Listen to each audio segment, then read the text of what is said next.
আজকে থালি তুলতে গিয়ে আপনাদের দেখাবো আমাদের প্রতিদিনকার রান্না আর আমাদের সোশ্যাল মিডিয়াতে পোস্ট করা রান্নাগুলোর মধ্যে কতটাই তফাৎ। এই যে আমাদের প্রতিদিনকার জন্য আমি যেসব রান্না করেছি, শুক্তো। এটা থানকুনি পাতার শুক্তো, তার মধ্যে কাঁচকলা, পেঁপে, সজনে ডাঁটাটা আমার ওই যে ফ্রিজে থাকে, এটা আমার সংরক্ষিত সজনে ডাঁটা। অল্প করে একটু শুক্তো করেছি, আর করেছি ডাল, এই যে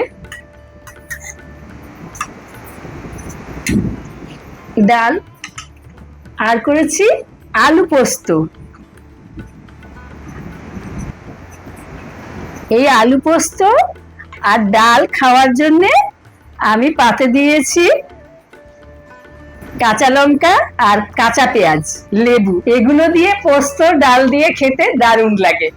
একটা পেঁয়াজ সবসময় নিতেই হবে আমার, আপনাদের জানি না। আর করেছি এই যে পাতলা মাছের ঝোল, একেবারে পাতলা মাছের ঝোল, আপনাদের দেখাই। আর এইদিকে চাল পটল, এটা আমার সোশ্যাল মিডিয়াতে পোস্ট হবে। এই যে আপনারা তো বলবেন অনেক তেল, অনেক তেল।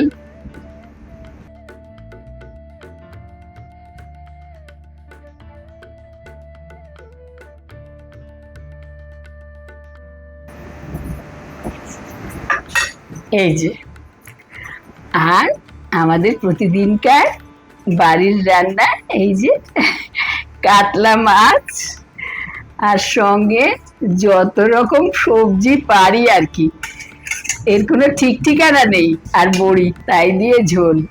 এই দেখুন না, আপনারা বলবেন কাঁকরোল কি আবার দেয় নাকি কেউ ঝোলে? হ্যাঁ, কাঁকরোল, বরবটি, ঝিঙে, মানে যা পেয়েছিলাম আর কি, বেগুন, সব আছে এর মধ্যে, কিছুই বাদ দিই না, যা থাকে ঘরে। হ্যাঁ, পটল, আলু যা থাকে দিয়ে রান্না করে নিই, কাঁচকলা কখনো দিই। তাই এই ঝোলটা কিন্তু খেতে ভালো লাগে, আদা জিরে বাটা দিয়ে। আর এই যে টক দই, এবার আপনারাই বিচার করবেন কেন ওই তেল দিয়ে আমি রাঁধি। আমাদের প্রতিদিনকার রান্না এই হালকা পাতলা হলেও এই রান্নাগুলো আমি দেখিয়েছি অনেকবার, কেউ দেখে না, বিশ্বাস করুন। আর এই যে ভালো রান্না তেল মশলায়, সেটা সবাই দেখে। আর শুধু দেখানোর জন্যও করি তা কিন্তু নয়, আমাদের বিশেষ বিশেষ দিনে এই ধরনের ভালো রান্না তো করতে হয়, তা না হলে কি করে চলবে? এগুলো তো আমাদেরই শিখতে হবে। অতিথি আপ্যায়ন, তারপরে কোনো বিশেষ দিন, পুজো অনুষ্ঠান, এটা তো পূজার ভোগে ভীষণ ভালো হয় এই যে চাল পটলটা।